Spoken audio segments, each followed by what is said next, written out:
was in charge of a massive killing machine.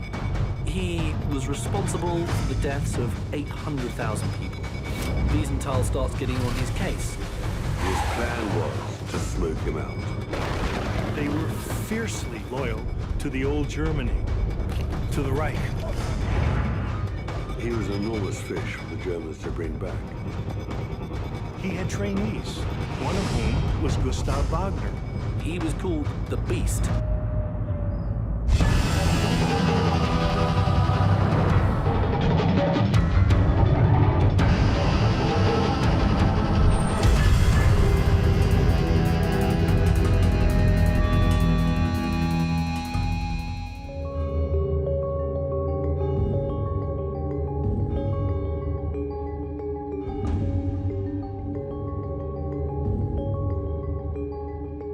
Simon Wiesenthal is the world's most famous Nazi hunter.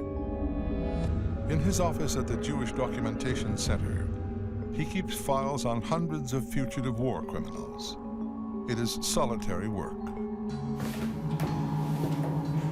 But today brings an unexpected turn.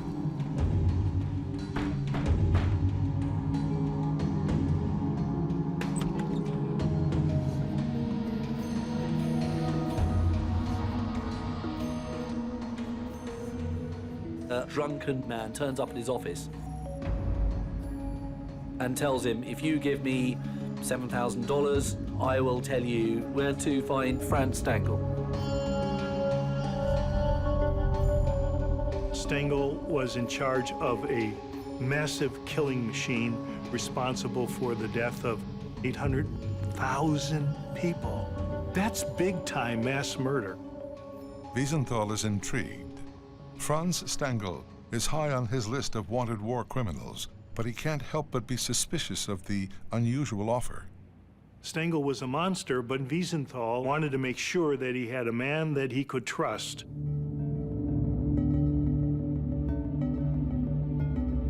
Wiesenthal does a deal with the stranger, but it will only be sealed with Stangl's capture.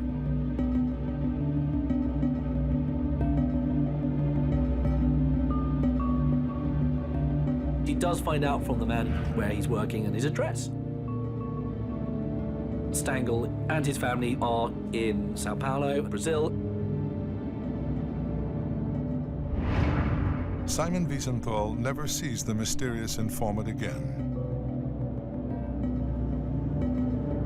He's carried a photo of Franz Stangl in his wallet for years. Now, it's time to bring the Nazi to justice. Franz Stangl was a career policeman. He was an Austrian, and with the arrival of Nazism, he joined the Nazi Party, and he also became a member of the SS. Then he worked his way up the Nazi Party ranks. Stangl was drafted into a special program in Austria at Hartheim Castle. He takes part in the T4 program. People who are crippled or mentally handicapped are gassed to death on the grounds that they are Untermenschen, they are inferior beings. It was a training school for mass murderers. They were carefully groomed. Can you stand there and watch people being injected? Can you stand there and watch 150 people being gassed in the chamber? He enjoyed murdering people in Hartheim. He was a passionate believer in Hitler's theories of race and the superiority of the Aryans. Himmler, who was the head of the SS, personally selected Franz Stangl to supervise this place. He appointed him to that post because he knew that he could handle it. By the time they finished, they had murdered around 30,000 people.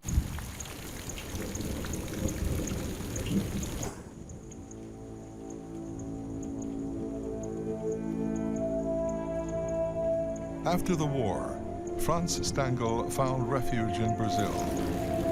He built a comfortable life for his wife and 3 daughters. There's a big German community in Sao Paulo. It's like home from home. he's happy.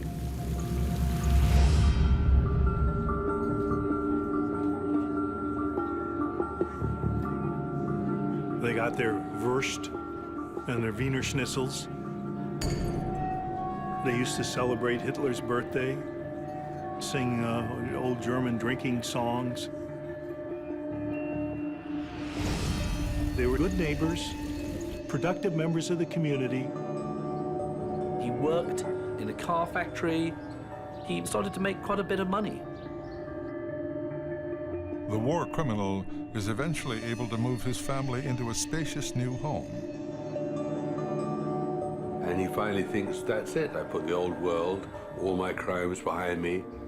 I'll be forgotten. But Wiesenthal has not forgotten. Like other victims of Nazi cruelty, he cannot forget. He and his wife Silla, also a survivor, lost 89 relatives to the Holocaust. Anyone who'd gone through the Holocaust, they will never be able to remove that image. Wiesenthal went through it, and he had to keep the cause going. With the new lead in hand, Wiesenthal reaches out to Brazilian contacts to confirm his target's location. But finding Stangl is just a first step. Bringing him to Europe to face justice is a much more difficult task. After Wiesenthal's discovery of Stangl, he didn't just want to phone up the Brazilians to try and get the extradition in place, because he knew that things would leak and Stangl would just flee.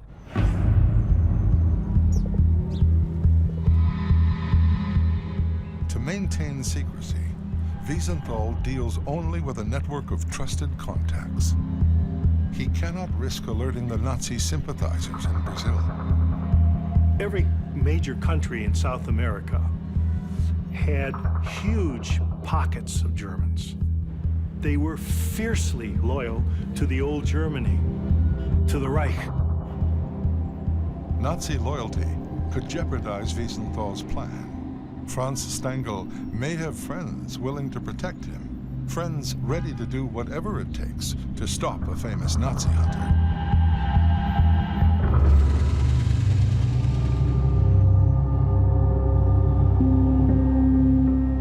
From his Vienna headquarters, Simon Wiesenthal works to set a trap for Nazi war criminal Franz Stangl. He consults government sources and scours historical archives for buried information.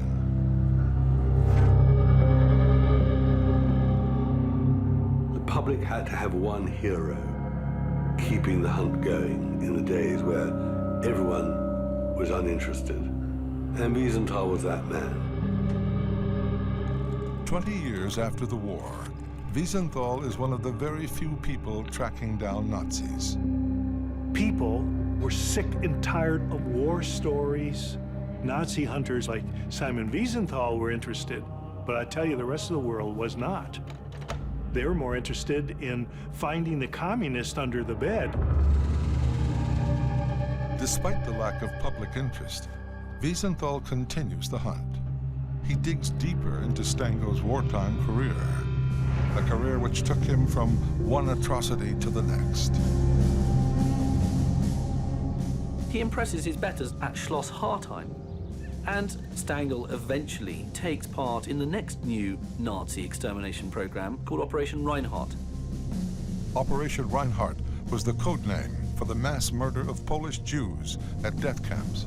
The purpose of a death camp is solely to kill. And there were 3 in eastern Poland: Belzec, Sobibor, Treblinka. They were just processing centers for slaughter. And Stangl found himself running these places. You had a hope of surviving Auschwitz. You had no hope of surviving these extermination camps.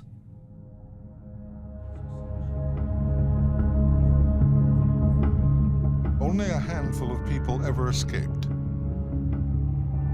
Wiesenthal tracks some of them down. As witnesses to genocide, they expose the inner workings of the Nazi killing operation and Stangl's central role in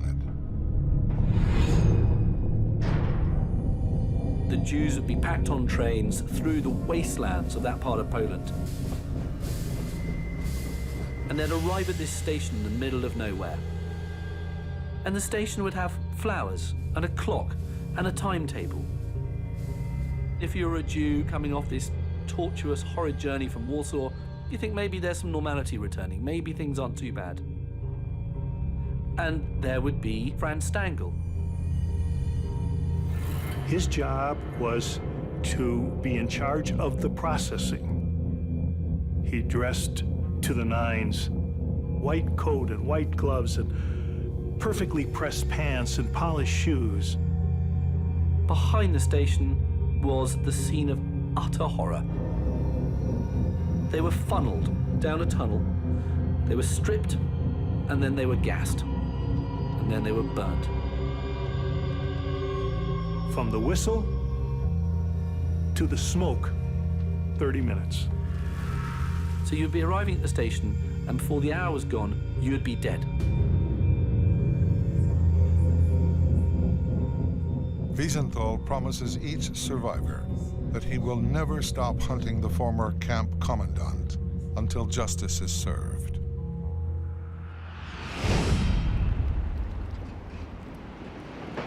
Meanwhile, in Germany, an historic trial underscores the urgency of Wiesenthal's mission.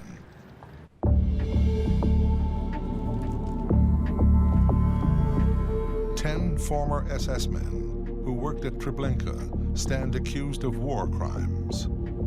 Stangl is not among them. He was responsible at Treblinka for the deaths of 800,000 people. But if you look through the war crimes lists, there's no Stangl in there. He was the chief. He didn't get his hands dirty. He didn't have to go and slit throats. During the course of the 10-month-long trial, Stangl's crimes, along with those of his former colleagues, are finally exposed to the world. But in Brazil, he remains a free man. Wiesenthal puts a lot of pressure on the Brazilian authorities to get something done. Finally, in January 1967, the effort begins to pay off. Brazilian authorities promise to arrest Stangl if Germany sends a formal extradition request. Wiesenthal assists prosecutors by assembling a detailed dossier of Stangl's crimes. In Brazil, Sao Paulo police chief Romeo Tuma lays the groundwork for the Nazis' arrest. They map out the area and they work out what they need to do. The core of their mission is to stake out the house. And by doing that, they watch his family. They try to work out what time he comes back home. Unaware of the police surveillance, the threat of arrest is something Stangl thought he'd left far behind.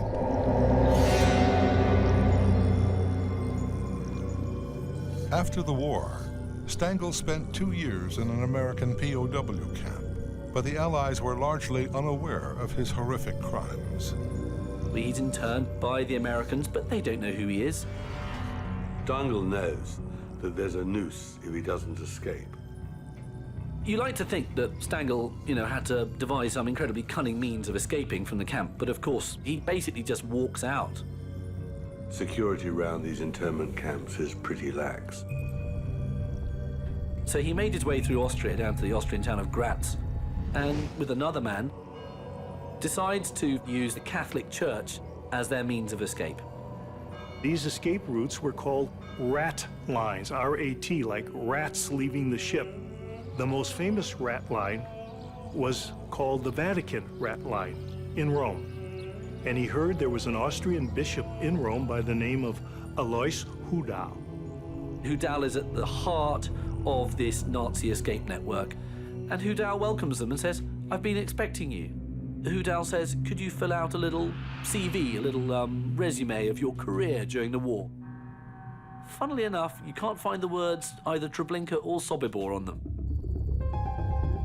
He got immigration cards for Stangl to go to Syria. From Syria in 1951, Stangl and his family sail for a new life in South America. 16 years later, Stangl's world is about to crumble. This man was responsible for so much death, was unmolested for so many years. It's time to get this guy.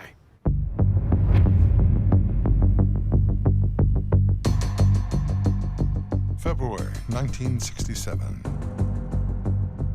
Sao Paulo police make final preparations for the takedown of former Nazi death camp commandant Franz Stangl.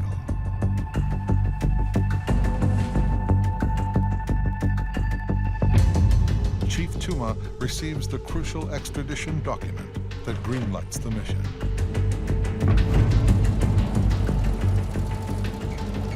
Stangl's picked up just on an ordinary day for him. He's come back from work and he's decided to meet up with his daughter for a beer at a little bar not too far from his house. And he comes back home. Suddenly a squad car turns up. Policemen get out.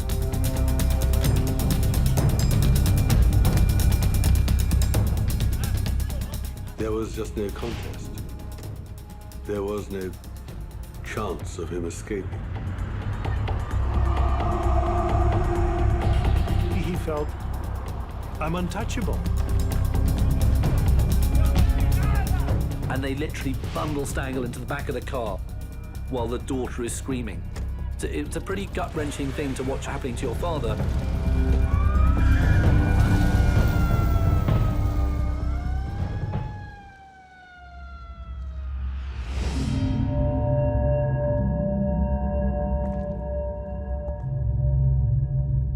Police take Stangl to prison to await extradition.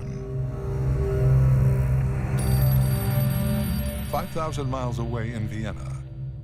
What Simon Wiesenthal doesn't know is that Stangl's capture will eventually put him on the trail of another major war criminal. When questioned, the former death camp commandant insists his job was simply to record the victims' names before they were gassed. One of those banal excuses these Nazi war criminals always gave was, I was just obeying orders. I'm not going to bow, admit that I did something wrong because I didn't do anything wrong. He lacked the absolute moral bravery to have to say, look, I think that's a bad thing to do and I want no part of it. Stangl was one of those people without whom Nazism could not have functioned.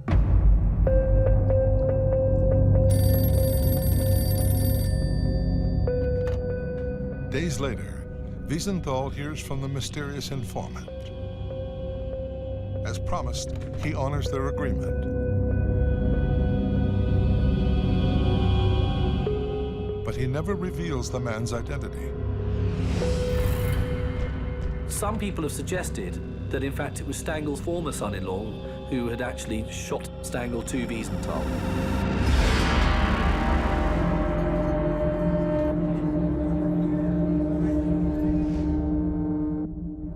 The reason why he was suspected, they had rather spectacularly fallen out. He had divorced Stangl's daughter.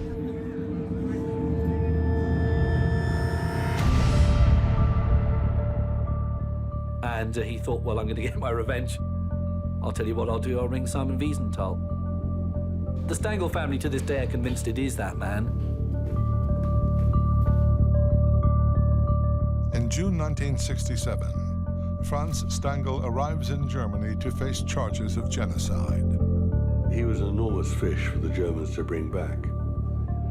The Stangl trial was another one of those key moments in Holocaust history, fundamentally, because people hadn't quite realized what had been going on in these camps, and the fact that people like Stangl were still alive, and they had been working anonymous, boring, quiet lives on the other side of the world for so many years. They don't come with big horns, blood dripping off their fangs. They look like your local cab driver, the local grocer. On December 22, 1970, Simon Wiesenthal watches from the gallery as the court's verdict comes down. Guilty.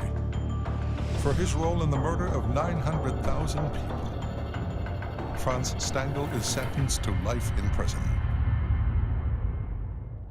It takes 3 years, according to Wiesenthal, for Stangl eventually to be brought to justice. And of course his family were maintained that he was an innocent man, but of course Stangl was not an innocent man. Finally, 25 years after the fall of the Nazi regime, Simon Wiesenthal closes the file on Franz Stangl. 4 months later, Stangl agrees to a prison interview with celebrated journalist Gita Sereny. In the interview, he drops a bombshell, one that will put Simon Wiesenthal back in the hunt for another major Nazi criminal. When he sat down in the prison and was interviewed, he revealed the secret about his past. He quite happily shopped his old friend Gustav Wagner.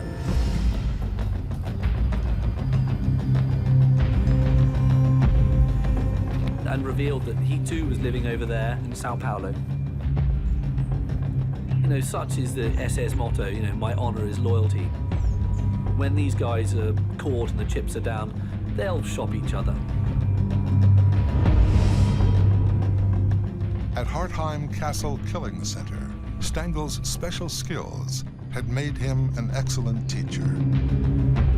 He had trainees, one of whom was Gustav Wagner. And gradually the people like Wagner who were introduced into this murder machine were tested. But Wagner passed the test. He was a good student. He enjoyed killing.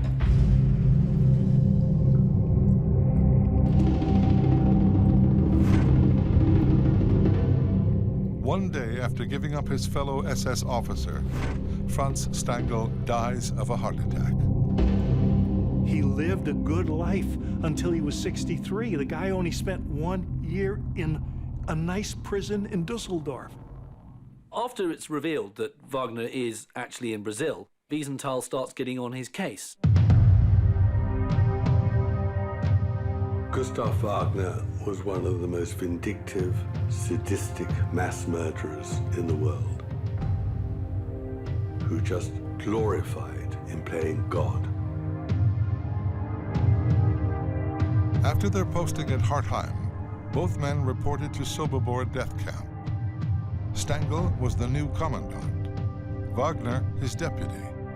When Stangl was transferred to Treblinka, Sobibor needed a new boss. And Stangl asked for Wagner.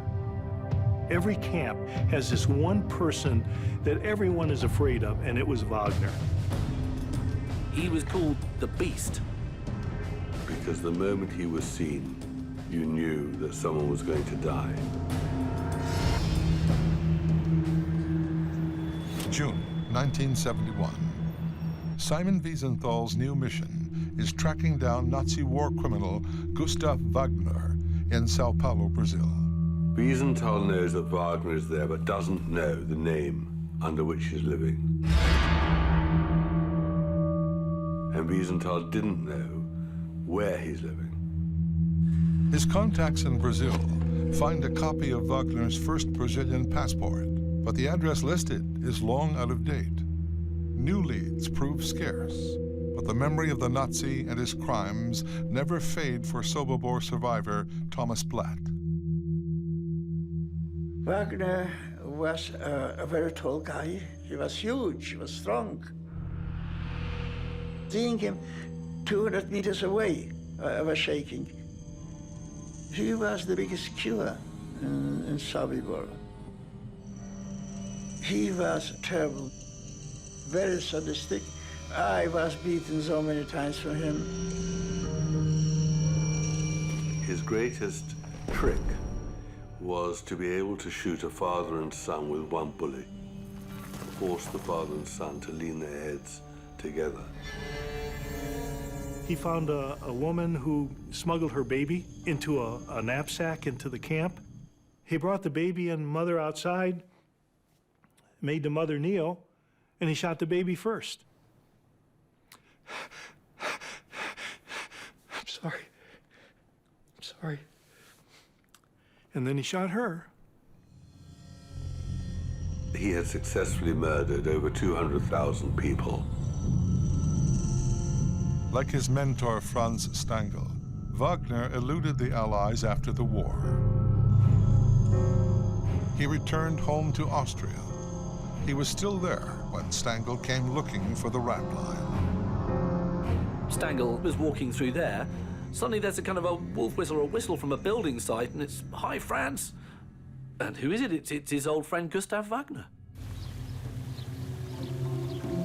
And they decide that they're going to try and find a new life overseas. Both Stangl and Wagner ended up in Brazil. They started off together. They ended up together. They lived about 30 miles apart. It's almost chilling to reflect upon the fact that when these Nazis were on the run or in their new lives, a lot of them used to be very friendly with each other. Eichmann and Mengele would meet sometimes in the ABC Cafe in Buenos Aires. And with Stangl and Wagner, it was just the same. Once in a while, they would meet up for some drinks, something to eat. One would shudder to think of what they actually discussed.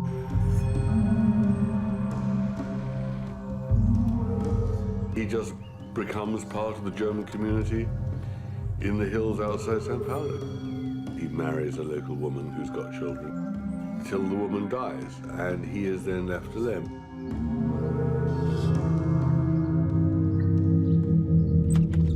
After Stangl had been arrested and extradited, Wagner even tried to make a move on Mrs. Stangl. But he failed to win her over. All she offered him was money in return for a promise to leave her alone. Simon Wiesenthal still does not know where Gustav Wagner is hiding. The trail goes cold and stays cold for 7 years.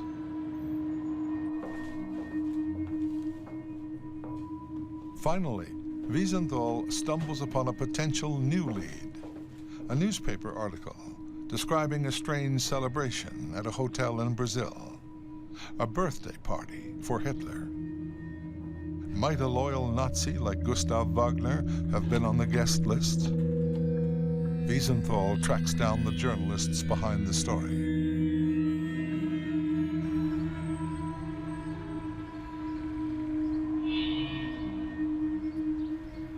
By that time, I was a staff photographer from Jornal do Brasil. And my boss said, well, we have an assignment. Somebody sent to the newspaper anonymous invitation. This is like a Nazi meeting to celebrate Hitler's birthday, but it was all in code. So I said, well, okay, let's go hunt Nazi.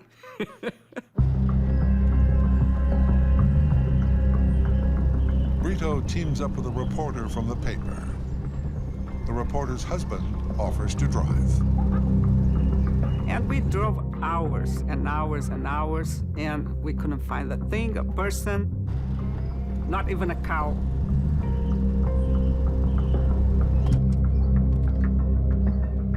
I said, well, let's stop and eat something. So we stopped on the Till Hotel. We all look very German, so nobody would say, oh, they are Brazilian, they are journalists. We went to the restaurant. There was like those knickknacks. And I started looking, and I said, oh my gosh, it's not possible. There was tiny little porcelains, cups and things, and all of them, they had a little swastika. I said, oh my gosh, we are here. And we looked by the window. There was a group of German people dressed in folklore clothes.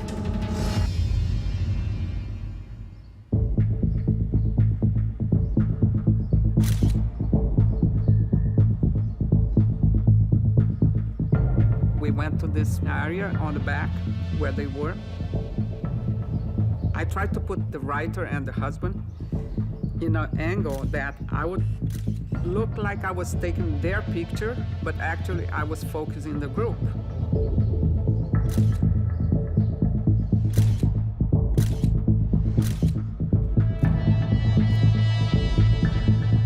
When the German group start realizing that we were taking pictures is when we decided to go to the police.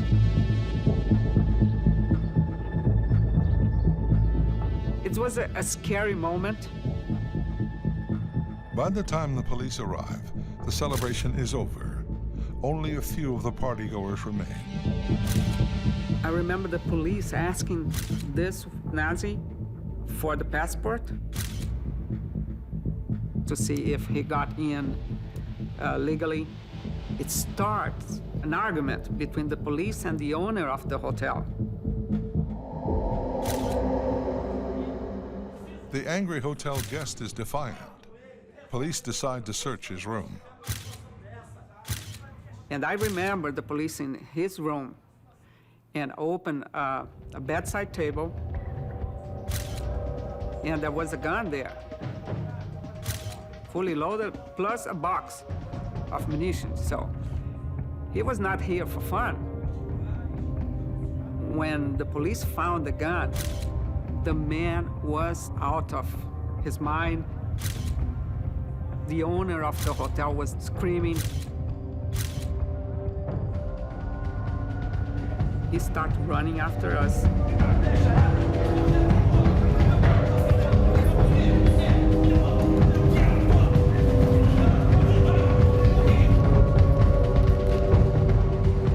We had that sense that we had a really good story. But we had no idea of the significance of what we were doing.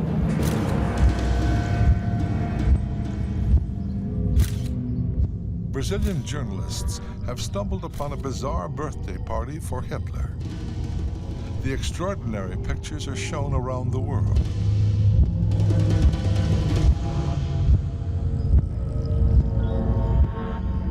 Wiesenthal contacts the journal do Brasil and asks for all of Brito's photos.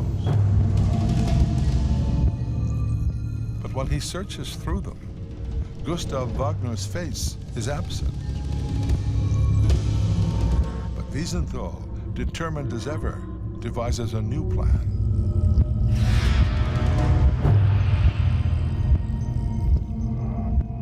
He was afraid that Wagner would get whiff of this thing and run. So he played a game, a kind of game that Wagner himself would play. He sent one of the pictures back to the journalist, and he put Wagner's name under it and Wagner's SS number and said, "Print it." The Brazilian paper runs a story detailing Wagner's war crimes. Wiesenthal makes an announcement to the world that one particular man in that photograph is Gustav Wagner, the wanted murderer from Sobibor, and he should be arrested. When Wiesenthal made that statement, he knew it wasn't Wagner, but his plan was to smoke him out. For Wagner, the article is both worrying and perplexing. His record of war crimes has now been exposed to the world, but the face in the photograph is not his.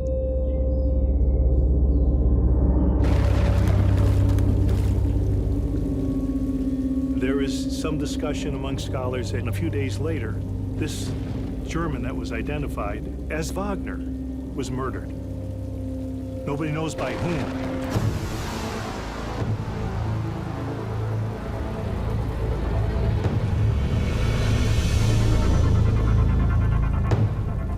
One theory is that actually the Nazis turned upon themselves, and knowing that Wagner was likely to be brought to justice, he would probably spill the beans on some of them as well. So perhaps it was his fellow Nazis who did him in. So Wagner got nervous. He figured, if they got this guy, better to be protected by the police than to be killed. So he turned himself into the police. The Nazi hunter's ploy has worked perfectly. In police custody, Wagner admits to being at Sobibor, although he denies any involvement in the atrocities. Police can see he's not the Nazi in the pictures. If they can't prove he's a war criminal, he'll walk free in 48 hours.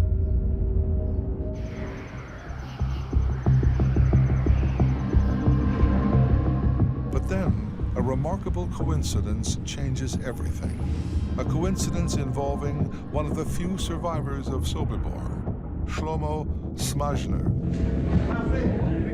Senhor Gustav, o senhor é mesmo o homem que foi julgado em Nuremberg e condenado? One day, Shlomo, who was living in Brazil, was watching evening television. The set flashed a figure of Gustav Wagner. Shlomo exploded. He couldn't believe that he and Wagner were breathing the same air. So he jumped on a plane and he went down to Sao Paulo and he went to the police station. Authorities now have the perfect opportunity to nail Wagner. Police Chief Tuma arranges a face-to-face meeting between the former victim and his tormentor. Este homem está dizendo que o senhor era o chefe do campo de concentração. Não, isso não é verdade. Chefe foi Stangl. Stangl? Franz Stangl. Agora, chefe, Spitz, era Oberscharführer Gustav Wagner. Ele fala... He doesn't dream that in that situation, one of the very few people to survive Sobibor should be in the same city and come up to him. Vocês matavam, fuzilavam, rebentavam, faziam o que queria e ninguém. Você hoje, depois de 36 anos, seja um pouco de macho, homem. And he says to Shlomo, you should be grateful to me, I let you live. I mean, that is just the most astonishing admission of guilt. His identity confirmed, Wagner is now held pending extradition. Everybody wanted Wagner. Poland wanted him because Sobibor. West Germany wanted him for major war crimes. Israel wanted to hang him. He knew that he was on a conveyor belt to stand trial and spend the rest of his life in prison, just like Stangl and others had. He was terrified with that prospect. While he's in custody, Wagner goes seriously over the edge. Brazilian prisons are not very pleasant places.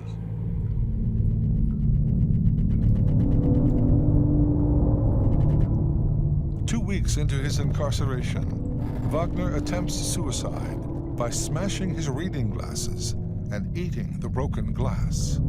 The man was never stable to begin with, frankly, and with this enormous pressure, he grows increasingly suicidal. He threatens to subdue himself in. And he's locked up in a prison hospital in Brasilia. He attempts suicide twice more, slitting his wrists in a bathtub and bashing his head against a wall. Wagner's fate now rests with the Brazilian Supreme Court. His life would never be the same again.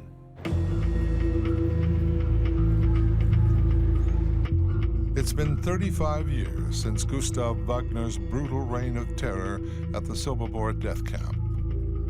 The decision to put him on trial for his crimes now rests with Brazilian judges. The Supreme Court of Brazil, for some technical reason, decided that it would not allow the extradition of Gustav Wagner.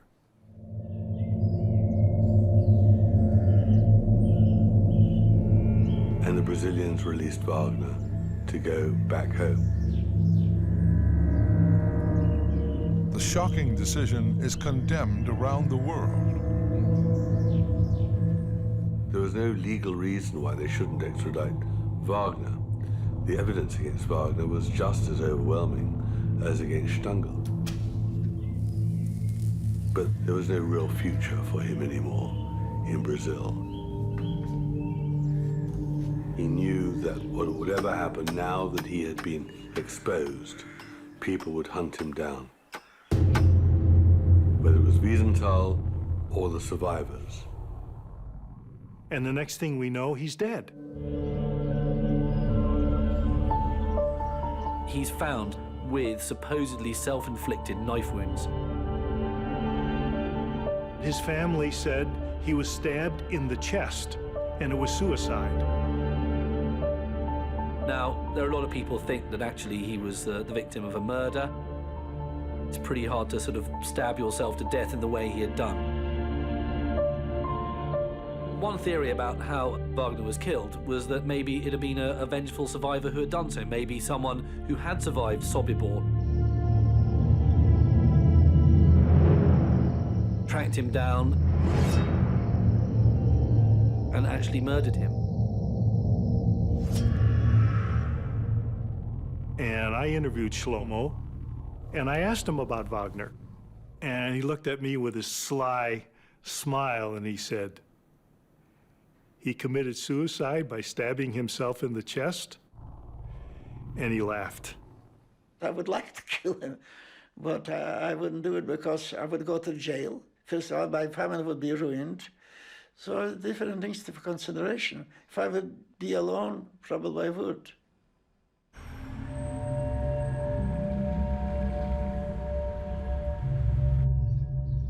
Wagner escaped justice. He should have suffered the trial and suffered long imprisonment. He'd enjoyed many years of happy life in Brazil, which he shouldn't have been allowed to enjoy. It's a mystery even to this day quite how Wagner met his end, but it was certainly a violent end, and if one believes in a certain sense of biblical, poetic justice, he certainly met it.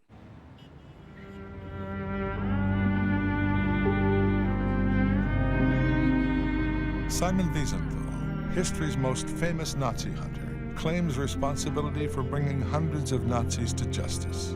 None are more important than Franz Stangl and Gustav Wagner. Stangl and Wagner, between them, have 1 million lives on their conscience. It was thanks to him and the pressure that he brought to bear that men like Stangl and Wagner met their fates. He did come to symbolize the hunt for the Nazi war criminals when everyone else had forgotten it. In 2004, Britain awards Wiesenthal an honorary knighthood for his extraordinary achievements. Dying in 2005 at the age of 96, he outlived most of the Nazi criminals he hunted. The satisfaction came from the world now knows.